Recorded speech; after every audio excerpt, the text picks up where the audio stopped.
Do negative thoughts control your life? A story that will change you. The sun had not yet risen, but Meera was already awake. Not because she had slept enough, but because worry does not sleep. Her small mud house sat quietly at the edge of a forgotten village. The roof leaked when it rained, the walls cracked in the heat, and inside 3 children lay curled together, their dreams uncertain. Meera sat near the doorway, staring into the darkness.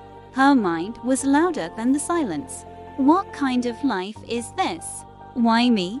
How will I feed them today? These thoughts didn't come once. They came again and again, like waves crashing against her soul. Her husband had left months ago, chasing work in a distant city. No letters, no money, just absence. At first, she waited with hope, then with worry, and now with quiet resignation. She looked at her children again. The youngest stirred in sleep, whispering something maybe about food. Meera's eyes filled with tears. "I'm failing them," she whispered, and that one thought became her truth. That morning, with nothing left but a handful of rice, Meera stepped outside. The village was waking up. Smoke rose from chimneys. Birds called to each other. Life was moving forward, even if she felt stuck. She walked with slow, heavy steps toward the well. Every step carried a thought. Others are managing. Why can't I? I'm not strong enough. Nothing will ever change. She didn't realize it, but her thoughts were quietly shaping her reality. At the well, an old woman sat calmly on a stone. She was known as Amma, not because she was related, but because she carried a kind of wisdom that felt like home. "You look tired, child," Amma said gently. Meera forced a weak smile. "Just life." Amma nodded. "Life or your thoughts about life?" Meera frowned slightly. "What do you mean?" Amma picked up a small clay cup and dipped it into the well. The water was clear. "Tell me," Amma said, holding the cup up. "If I drop a little dirt into this water, what will happen?" "It will become dirty. And if I keep adding dirt, it will become undrinkable." Amma smiled softly. "That is your mind. Every negative thought you repeat is like adding dirt to your mind. After a while, you stop seeing clearly. You stop believing in possibilities."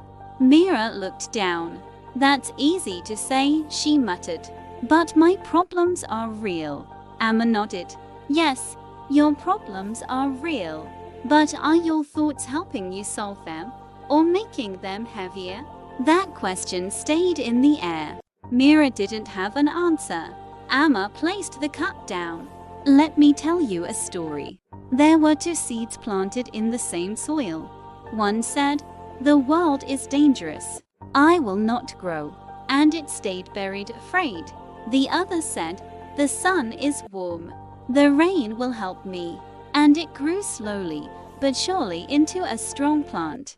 Both seeds had the same soil, the same rain. The only difference was their belief." Meera felt something shift inside her, a small opening in the wall she had built. "But what if I can't just think positive?" Meera asked. Amma smiled. "You don't have to lie. Just stop repeating what is breaking you.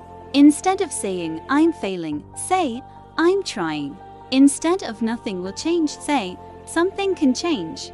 These are small thoughts, but they are seeds." That day, Meera walked home with empty hands but a slightly different mind. And sometimes that is where change begins. The next morning, the worries came back. They always do. But this time, Meera noticed them. "I can't do this." She paused, then whispered softly, "I will try." It felt strange, but something inside her didn't feel as heavy. She went out with willingness. She asked a neighbor if she could help with chores in exchange for food. Normally she'd think they'd say no, but she thought maybe. And they did. Not much, but enough for one meal. That night, as her children ate, Meera didn't feel completely hopeless. Days passed. No sudden wealth. But Meera's thoughts changed. Every time a negative thought appeared, she gently replaced it. I'm alone became I am still here. I'm weak became I'm learning strength. And slowly her actions followed her thoughts. Opportunities didn't come overnight, but they came because she kept showing up. Months later, Meera stood in front of her home again. Inside there was food. There was laughter. There was hope. And the biggest change, it wasn't outside, it was within. She no longer believed every negative thought.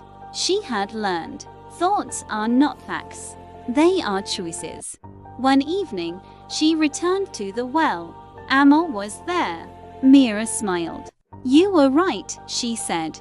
My thoughts changed, and that changed everything. Amma nodded. Life will always give you reasons to think negatively, but it will also give you a choice. Which voice will you follow?